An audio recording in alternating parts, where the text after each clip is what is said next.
Hello friends, सबका स्वागत है। आज मैं पंढरपुर में हूँ, जो कि पश्चिमी महाराष्ट्र के सोलापुर ज़िले में है। और यह एक आध्यात्मिक नगरी है, धार्मिक नगरी है और एक छोटी सी सिटी है, एक टाउन है। पंढरपुर प्रसिद्ध है विट्ठल भगवान के मंदिर के लिए, जो कि भगवान श्री कृष्ण का ही रूप है और भगवान विष्णु का रूप कहा जाता है। ये जगह शिवाजी चौक है, जो कि पंढरपुर का सबसे मेन सर्कल है। और यहाँ से जब हम 100 मीटर आगे जाते हैं तो वहाँ से मंदिर स्टार्ट होते हैं और वहाँ से फिर हमारी यात्रा शुरू होती है। मैं यहाँ कोल्हापुर से आया हूँ और कल देर रात में यहाँ पर पहुँचा था, करीब 12:30 बजे। तो बस स्टैंड के पास में जो भी मुझे होटल मिली वहाँ पर मैंने स्टे ले लिया। तो यहाँ से बस स्टैंड करीब 1 किलोमीटर की दूरी पर है, तो शिवाजी चौक के पास में मैंने स्टे ले लिया था। और यहाँ पर जो होटल है वो 1000 रुपये से स्टार्ट होता है और 2-3 हज़ार तक जाता है। इसके अलावा यहाँ पर कई सारे यात्री निवास बने हुए हैं जहाँ पर आप स्टे कर सकते हो। यहाँ पर मंदिर कमेटी का भक्ति निवास बना हुआ है, जिसे विट्ठल रुक्मणी भक्ति निवास कहते हैं। और इसके अलावा एक और है जिसका नाम है गजानंद भक्ति निवास। तो ये दोनों काफ़ी बेहतरीन है ठहरने के लिए। वैसे मैंने यहाँ पर इंक्वायरी की थी, लेकिन उन्होंने बताया कि सिंगल पर्सन को रूम नहीं देते हैं। तो पंढरपुर में ये एक थोड़ी समस्या है, सिंगल पर्सन को रूम नहीं मिलता है। तो मुझे भी कम से कम 4 से 5 होटल घूमना पड़ा, तब जाके मुझे रूम मिला यहाँ पर। तो यह पंढरपुर का शिवाजी चौक है, यहाँ से हम हमारी यात्रा शुरू करते हैं। शिवाजी चौक के बिल्कुल पास में यहाँ पर यह है भगवान श्री कृष्ण का मंदिर। तो पंढरपुर की यात्रा इस मंदिर से शुरू होती है। सबसे पहले हम यहाँ पर दर्शन करते हैं और उसके बाद फिर हम यहाँ से घाट की तरफ आगे बढ़ते हैं।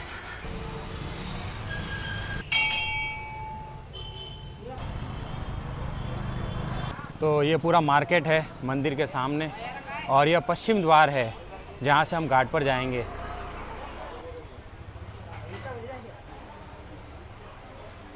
तो हम मंदिर के पश्चिमी द्वार पर पहुंच गए हैं। यह है मंदिर का पश्चिमी द्वार।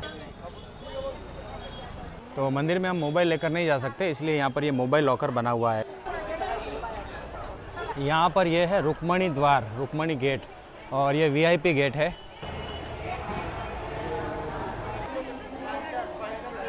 तो यह है मंदिर का उत्तर द्वार और हमें यहाँ से आगे बढ़ना है। उस तरफ में पीछे पूर्व द्वार है, जहाँ से मंदिर में दर्शन के लिए एंट्री होती है अंदर। चारों द्वार पर लाडू प्रसाद केंद्र बने हुए हैं। अगर आपको प्रसाद चाहिए तो यहाँ पर मिल जाता है।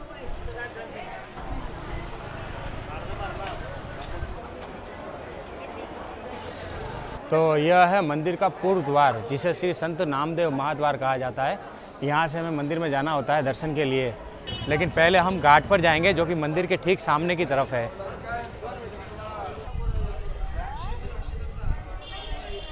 श्री द्वारकाधीश मंदिर है ये, और इसे सिंधे सरकार वाड़ा भी कहा जाता है।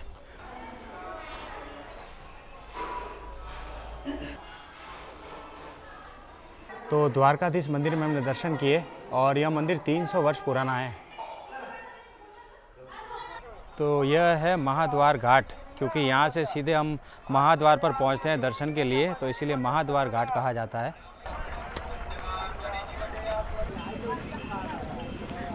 तो इस घाट पर भक्त स्नान करते हैं और उसके बाद में पवित्र होकर मंदिर में दर्शन के लिए जाते हैं। सामने जो आपको मंदिर दिख रहा है, ये पुंडलिक मंदिर है। श्री संत पुंडलिक महाराज थे, जिनकी भक्ति से प्रसन्न होकर भगवान श्री कृष्ण यहाँ पर आए थे और यहाँ पर स्थायी हुए थे। ये जो नदी है, इसे चंद्रभागा कहा जाता है और इसका रियल नाम भीमा नदी है। और यह भीमाशंकर से आती है। भीमाशंकर ज्योतिर्लिंग जो है, वहाँ से इसका उद्गम होता है। और जब यह पंढरपुर के पास में पहुँचती है तो यहाँ पर यह अर्धचंद्र के आकार में बहती है, इसीलिए इसे चंद्रभागा कहा जाता है। तो यहाँ पर पानी भरा हुआ है और पुंडलिक महाराज का मंदिर पानी में है। तो मंदिर तो बंद है, लेकिन हम उसे बार बार से देख सकते हैं। तो वहाँ जाने के लिए हमें बोट हायर करनी होती है। और पीछे की तरफ वहाँ पर इस्कॉन मंदिर है, वो जो आप देख रहे हो वो इस्कॉन मंदिर है। तो इसके लिए हमें बोट से जाना होता है उस पार। तो बोट से चलते हैं।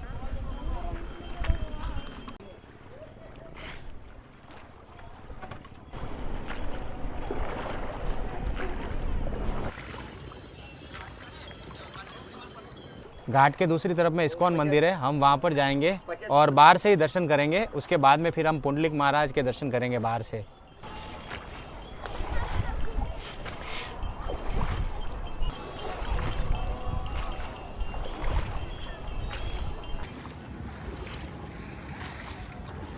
तो यहाँ पर सारी लकड़ी की नाव है। देखो आप, ये भी लकड़ी की नाव है, जिस पर मैं बैठा हूँ ये भी लकड़ी की नाव है।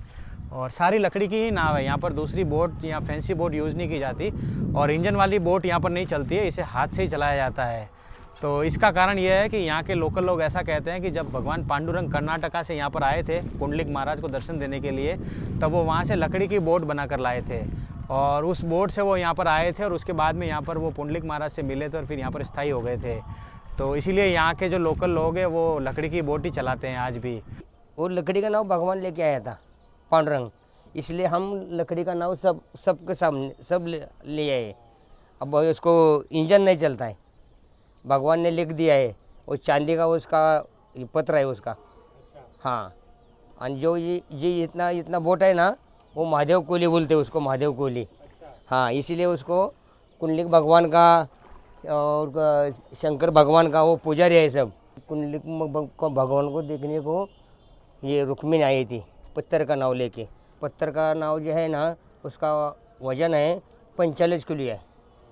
सुबह और शाम पानी में छोड़ते और पूजा होने तक वो अभी तरंगती, वो अपनी बोट कैसे तरंगती है वैसे वो तरंगती है, तैरती है ऊपर। हाँ, तैरते।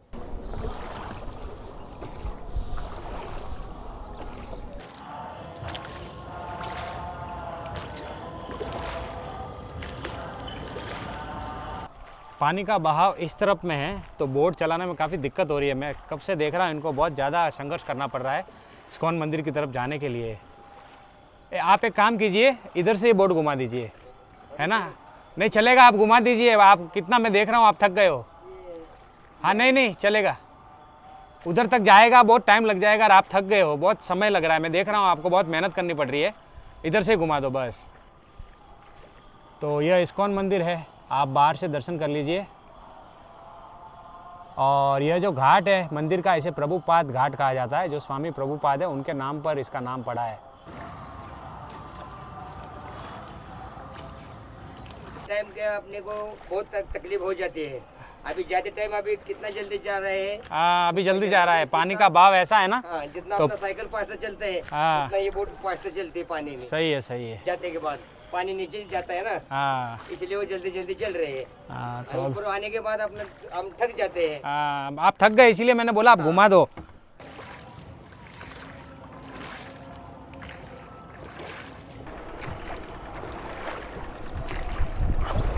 तो यह जो मंदिर है यह जनाबाई का मंदिर है, जो कि विठल भगवान की काफ़ी बड़ी भक्त थी। और इसके पास में यहाँ पर ये जो मंदिर है वो संत तुकाराम जी महाराज का है। और उसके पास में जो छोटा वाला मंदिर है ये वाला, वो पांडुरंग भगवान के जो सास ससुर थे उनका मंदिर है। इसे लोहदंड कहा जाता है और कहते हैं कि यहाँ पर जो भगवान श्री कृष्ण की पत्नी थी रुक्मिणी जी, वो अपनी नाव यहाँ पर रखती थी। और यह है यहाँ का सबसे मुख्य मंदिर, पुंडलिक महाराज मंदिर, जिनसे मिलने के लिए भगवान विट्ठल यहाँ पर आए थे और फिर यहीं पर बस गए थे। भगवान विट्ठल पुंडलिक महाराज को यहाँ पर मिले थे और जब वो यहाँ पर आए थे तो वो अपने माता पिता की सेवा कर रहे थे। तो उन्होंने भगवान विट्ठल को इंतज़ार करने को कहा क्योंकि वो सेवा में थे, और एक ईंट उनकी तरफ सरका दी और भगवान विट्ठल उस ईंट पर खड़े रहकर इंतज़ार करने लगे। और वो उनकी मातृ और पितृ भक्ति से काफ़ी प्रसन्न हुए और उन्हें वरदान मांगने के लिए कहा। पुंडलिक महाराज ने उनसे कहा कि आप सदा काल के लिए यहीं पर विराजमान हो जाइए। उसके बाद से भगवान विट्ठल यहीं पर विराजमान हो गए। यहाँ पर अभी काफ़ी पानी है, घुटने तक पानी है और मंदिर इसीलिए बंद है। पुंडलिक मंदिर के पीछे की तरफ यहाँ पर विट्ठल भगवान की मूर्ति है। भगवान विट्ठल ने पुंडलिक महाराज को कहा था कि मैं हमेशा आपके साथ रहूँगा, आपके पीछे रहूँगा, तो इसीलिए मंदिर के पीछे की तरफ विट्ठल भगवान की मूर्ति है। बीच में विट्ठल भगवान की मूर्ति है और ये तुकाराम महाराज की मूर्ति है, और इस तरफ में ये नामदेव जी महाराज की मूर्ति है, जो कि विट्ठल भगवान के सबसे बड़े भक्त कहलाए जाते हैं।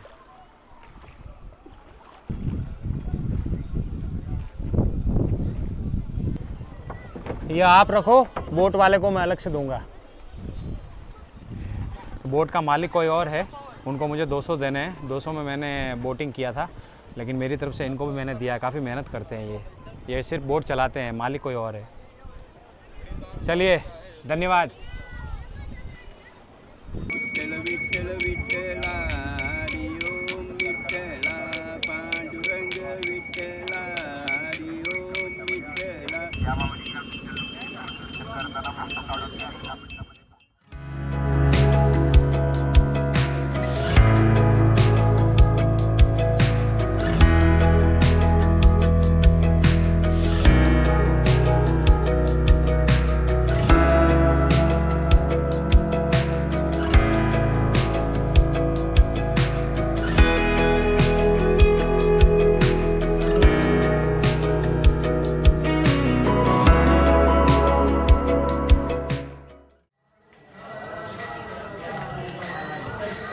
तो ये ब्रिज है, इसके ऊपर से भक्त दर्शन के लिए जाते हैं, जो चरण दर्शन होते हैं उनके लिए।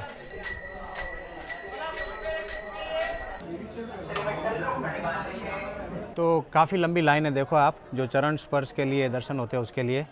और यहाँ पर ये जो आसपास में शॉप है मंदिर के आसपास में, यहाँ पर आपको लॉकर मिल जाते हैं, वहाँ पर आप अपना सामान रख सकते हो। इस तरह के कई सारे लॉकर हैं यहाँ पर।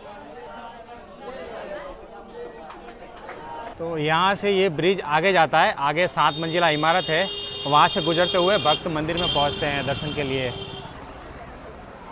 तो सामने विट्ठल भगवान का मंदिर है और हम मुख दर्शन करेंगे, हम चरण दर्शन नहीं करेंगे क्योंकि उसमें अभी ज़्यादा समय लगेगा, करीब 2.5 से 3 घंटे का, तो इतना समय नहीं है। तो मुख दर्शन में भी हम भगवान के दर्शन कर सकते हैं, लेकिन वहाँ से हमें थोड़े दूर से दर्शन होते हैं, और जो चरण दर्शन है उनमें भगवान के बिल्कुल पास से हम दर्शन करते हैं। तो हम मुख दर्शन करेंगे। तो हम पहुँच गए हैं विट्ठल भगवान के मंदिर के पास, और ये है संत नामदेव का महाद्वार जो मैंने आपको बताया था, और इसे नामदेव पायरी कहते हैं। यह है संत चोखा मेड़ा की समाधि। ये संत चोखा मेड़ा की समाधि है। इनकी इतनी भक्ति रही, इनके देहांत के बाद इनकी हस्तियाँ भी विट्ठल विट्ठल विट्ठल विट्ठल ऐसा जप करती थी। अच्छा। हाँ, 1260 में इनका देहांत एक एक्सीडेंट की वजह से हुआ था। यहाँ से 22 किलोमीटर एक गाँव है मंगलवेड़ा, वहाँ इनकी देहांत हुई थी। वहाँ से हस्तियाँ भगवान ने और उनके शिष्यों ने लाकर यहाँ समाधि बनाई। अच्छा, हाँ, धन्यवाद। तो मंदिर के प्रवेश द्वार पर ये सीढ़ियाँ हैं, और यहाँ पर है संत नामदेव जी महाराज की पायरी, जो कि नामदेव जी महाराज की समाधि है। नामदेव जी महाराज विट्ठल भगवान के सबसे बड़े भक्त थे। संत नामदेव जी महाराज की यही इच्छा थी कि जो भी भक्त भगवान विट्ठल के दर्शन करना आए वो मेरे ऊपर पैर रखकर फिर भगवान विट्ठल के दर्शन करे, वो ऐसा चाहते थे। इसीलिए उन्होंने भगवान विट्ठल मंदिर के द्वार पर समाधि ली। पहले यही रास्ता था मंदिर में जाने का, लेकिन क्योंकि यहाँ पर नामदेव जी की समाधि है, इसीलिए यहाँ पर इन सीढ़ियों पर पीतल लगा दिया गया, और भक्त अभी पीछे की तरफ से जाते हैं दर्शन करने के लिए, क्योंकि ये समाधि है इसीलिए।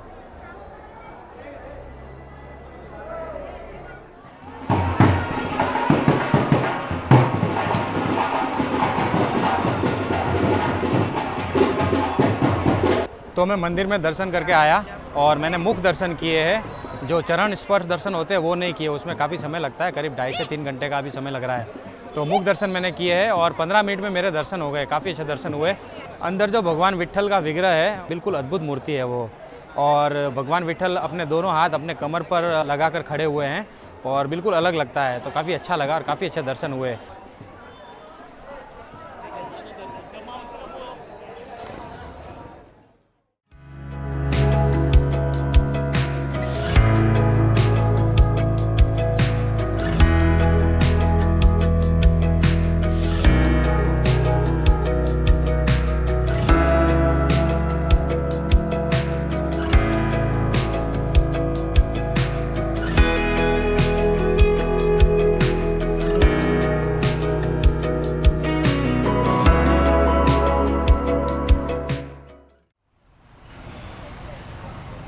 विट्ठल भगवान मंदिर से करीब 300 मीटर की दूरी पर यहाँ पर यह है श्री संत नामदेव जी महाराज का मंदिर। विट्ठल मंदिर की सीढ़ियों पर जो मैंने आपको समाधि बताई संत नामदेव जी महाराज की, उन्हीं का ये मंदिर है और उनका जन्म स्थान है ये। तो यह है श्री संत नामदेव जी महाराज का मंदिर।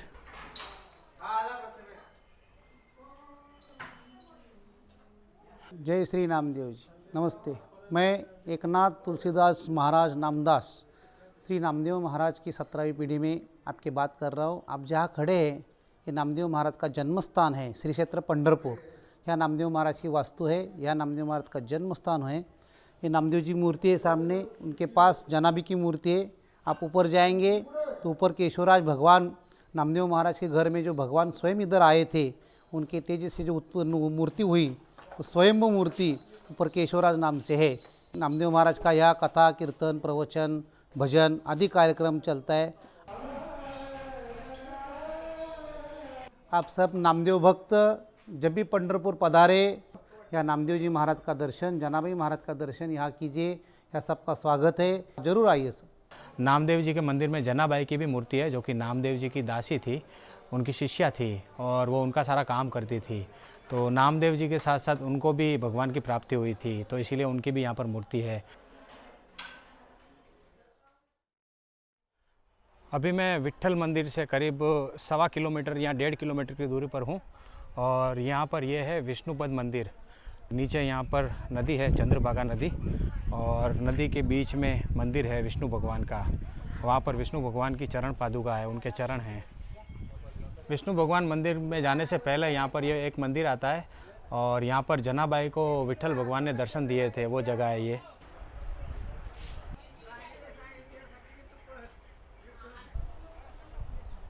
तो यह है विष्णुपद मंदिर, भगवान विष्णु का यह टेम्पल है और यहाँ पर भगवान विष्णु के चरण हैं, इसलिए इसका नाम विष्णुपद मंदिर है। और यह नदी के बीच में है, वहाँ जाने के लिए हमें यहाँ से जाना होगा, लेकिन पानी भरा हुआ है। तो यहाँ पर भी हम बोट से जा सकते हैं, लेकिन पानी काफ़ी ज़्यादा है तो चरण दिखेंगे नहीं। वैसे पंढरपुर काफ़ी गर्म जगह है, गर्मी काफ़ी होती है यहाँ पर। तो यहाँ पर गन्ने का रस पीकर चलते हैं, काफ़ी गर्मी है यहाँ पर।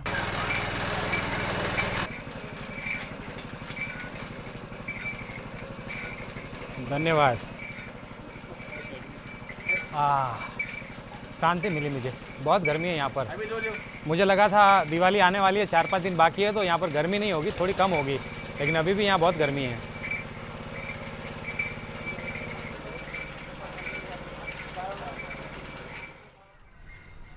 विष्णुपद मंदिर से 500 मीटर की दूरी पर यह है गोपाल कृष्ण मंदिर और यह गोपालपुर में है, जो कि विट्ठल भगवान का जो मंदिर है, मुख्य मंदिर, वहाँ से 2.5 किलोमीटर की दूरी पर है।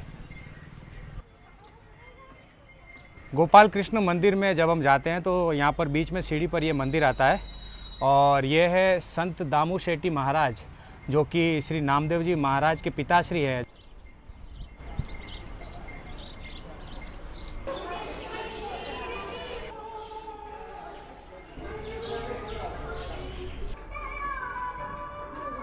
रुक्मिणी के माता पिता ये, विट्ठल भगवान के सास और ससुर है ये। राजा भीमक, राजा भीमा शंकर बोलते हैं उनको।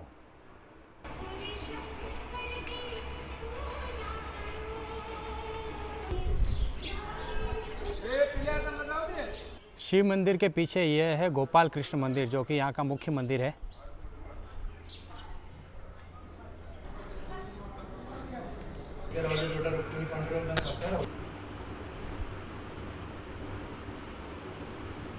आप जो भगवान देख रहे हैं ये पूरा कृष्ण भगवान है, ऊपर से नीचे तक। ये बासरी देवड़ा चरण गाय गोपाल भगवान है, पंडरीनाथ कृष्ण भगवान है। या भक्त पुंडलिक जो माँ बाप की सेवा करते हैं, उसके लिए भगवान ने कृष्ण का अवतार यहाँ छोड़ के, ये कृष्ण अवतार छोड़ के पंडरीनाथ हुए भगवान। क्या हुए? पंडरीनाथ हुए। और भक्त पुंडलिक के वास्ते भगवान पंढरपुर में गए। फिर बाद में ये जगह पर संत नामदेव ने मकान पाया, उनके पास सखूबाई, हिंदी में सखूबाई बोलते, मराठी में जनाबाई। उन्होंने इतनी सेवा की कि उसके लिए भगवान रोज पंढरपुर छोड़ के यहाँ आते हैं। इसलिए भगवान ऊपर पंडरीनाथ तुमने दिखने को मिलता है, नीचे कृष्ण भगवान।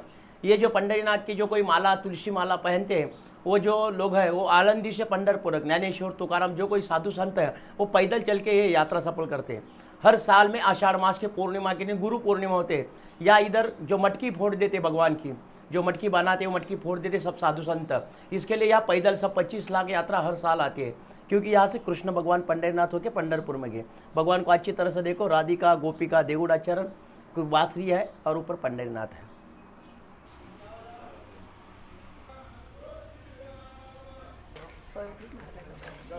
ये जमुना माता है।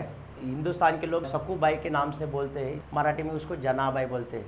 वो इतनी भक्ति करती थी कि उनके लिए खुद भगवान इधर आते थे। ये उन्हीं का तब का ये संसार है। ये रोटी बनाने का है। अच्छा। ये भगवान के गोबर, ये गोबर में से ऐसे कान का भगवान को लगाते, उसमें विट्ठल नाम आता था पहले, विट्ठल विट्ठल नाम आता था। अच्छा। वो गोबर का था पहले, फिर वो पत्थर का हो गए सब। ये उनके ये चूल्हा है, जो कोई अपने मकान में जो खाना बनाते हैं उसमें जो चीज़ लगते हैं वो यह है। ये उसके वो बर्तन है सभी, उन्हीं के बर्तन है सभी के। ये पहले सब मिट्टी का था, ये मिट्टी का था, फिर बाद में सब लोग हाथ लगाते ये करते, इसलिए फिर तब से ही वो पत्थर के बना दिया फिर भगवान का।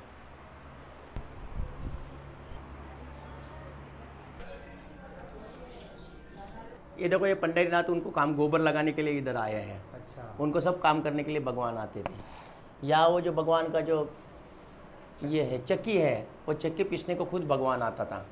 रोज़ कृष्ण पंडरीनाथ उनको स्नान बीन करने के लिए खुद भगवान आते थे। ये जो चक्की है, जो चक्की भगवान खुद घुमाते थे, ये तभी की चक्की है, उनके याद में अभी तक रखा है वो ऐसा। ये जो है वो नामदेव जी के घर में वो जो सखूबाई जनाबाई थी, उनका ये मकान है। तो पुराना मकान कैसा था वो देख लो अंदर से जाके। नीचे है ये अंडरग्राउंड। हाँ, अंडरग्राउंड में है। ये पूरा हॉल है। आज के ज़माने में 1 रूम किचन का ये हॉल है। ये बाथरूम्स है। वो जमुना माता सखूबाई का तब का ये बाथरूम है। ये अंदर बेडरूम है। ये पंडरीनाथ है, वो जनाबाई है। नामदेव के घर में जो भगवान की सेवा करती थी, जब इतनी सेवा हो गई उनकी कि उनकी सेवा के लिए खुद भगवान इधर आते थे। तो भगवान इधर आते हैं क्या नहीं है वो दिखाने के वास्ते भगवान ने उनका कंबल है। एक दिन वो कंबल अपने कंधे पर ले लिया, अपना सोने का नवरत्न का हार यहाँ छोड़ गए। वो जो घंटी है भगवान की, वहाँ जो चक्की है वहाँ छोड़ के भगवान गए थे। फिर इनकर चोरी पर आल आ गया कि उन्होंने चोरी की है। फिर बाद में देख लिया तो उन्होंने चोरी नहीं की थी। तब ये गुस्से से बैठे तो भगवान बोले कि मैंने ये सब किया है, इसलिए वो उनको यहाँ मिलने को आए कि तुम्हारा कोई गुनाह नहीं है, लेकिन मैं भक्तों के दार जाता है वो दिखाने के वास्ते मैंने ऐसा किया था। तुम्हारा कंबल लेके गया था, मेरा 9 लाख का सोने का छोड़ के गया था। खुद भगवान आते भक्तों के लिए वो दिखाने की वो जगह है। तो ये जनाबाई का मंदिर था जो हमने नीचे देखा, अंडरग्राउंड में है ये और काफ़ी प्राचीन है ये। और इसके पास में यहाँ पर हमने जनाबाई की चक्की देखी और इस तरफ में जनाबाई के बर्तन थे। और ये गोपाल कृष्ण मंदिर है और इसके पीछे की तरफ में ये शिव जी का मंदिर है, भीमा शंकर का। अभी मैं आ गया हूँ कैकाड़ी महाराज मठ पर। यह जगह जो मेन विट्ठल भगवान का मंदिर है पंढरपुर में, वहाँ से 2 किलोमीटर की दूरी पर है। सामने जो आपको फ़ोटो दिख रही है ये वाली, यही कैकाड़ी महाराज है। और ऐसा बताते हैं कि इन्होंने हिमालय में 5 वर्ष तपस्या की है और उसके बाद फिर वो यहाँ पर आए और उन्होंने यहाँ पर ये मठ बनाया।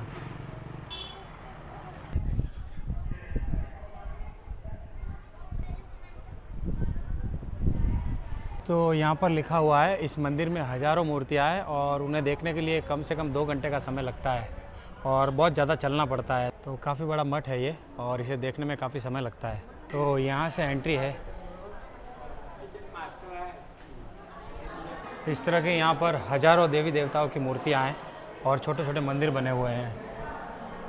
तो मैं जल्दी में बताऊँगा आपको, क्योंकि काफ़ी समय लग जाएगा देखने में अगर हम आराम से देखेंगे तो।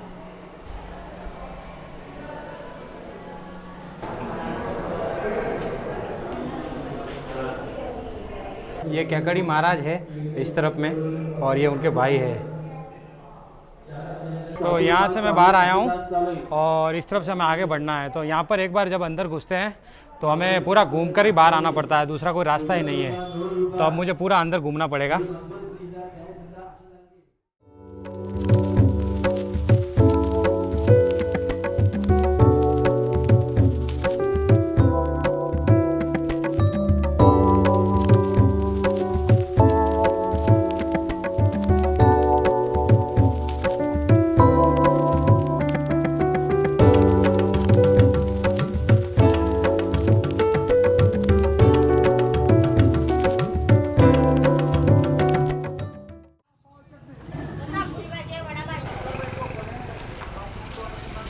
तो मैं कैकाड़ी महाराज मठ से बाहर आ गया हूँ और मुझे आधा घंटा लगा देखने में। वैसे अभी यह मठ आधा खुला है, आधे में काम चल रहा है तो वो बंद किया हुआ है। अगर पूरा मठ हमें देखना होता है तो 1.5 से 2 घंटे लगते हैं, लेकिन मैंने जल्दी से देखा है तो इसीलिए मैं आधे घंटे में बाहर आ गया आधा मठ देखकर।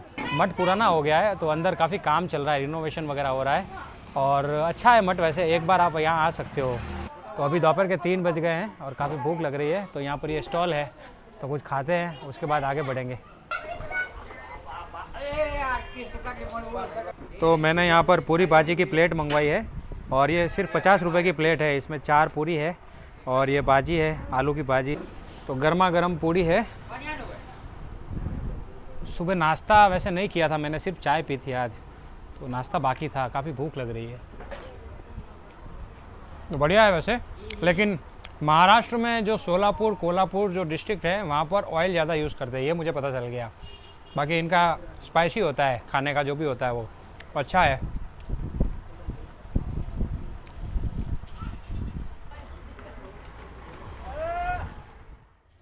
पिछली लोकेशन से करीब मैं 2 किलोमीटर आगे आया हूँ और यह है तुलसी वृंदावन गार्डन।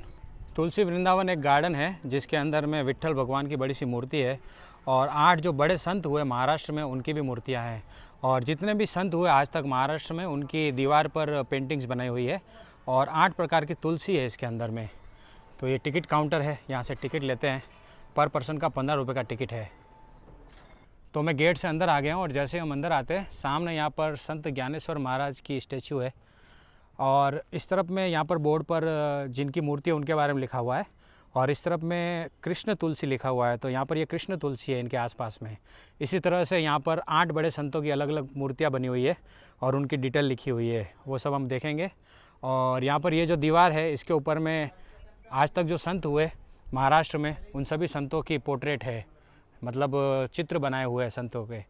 ये नामदेव जी महाराज है, संत नामदेव जी। पेंटिंग के माध्यम से थोड़ी थोड़ी स्टोरी टेलिंग भी की हुई है यहाँ पर। ये संत जनाबाई है, यहाँ पर संत गोरा कुंभार है, तो यहाँ पर संत तुकाराम जी की ये मूर्ति बनी हुई है।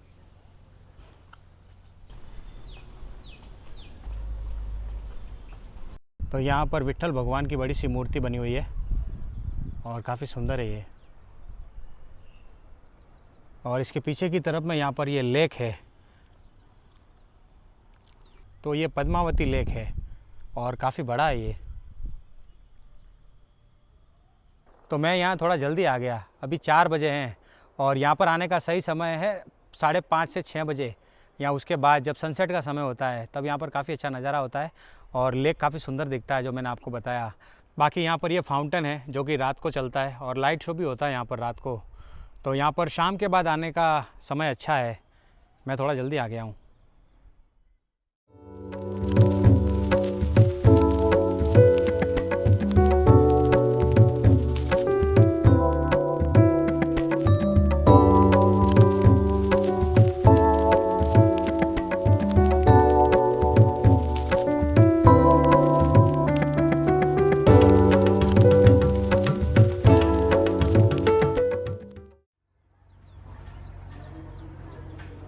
आज हमने पंढरपुर दर्शन किए और काफ़ी अच्छे दर्शन हुए और एक दिन में हम पूरा पंढरपुर देख सकते हैं, सभी प्रमुख मंदिरों के दर्शन कर सकते हैं।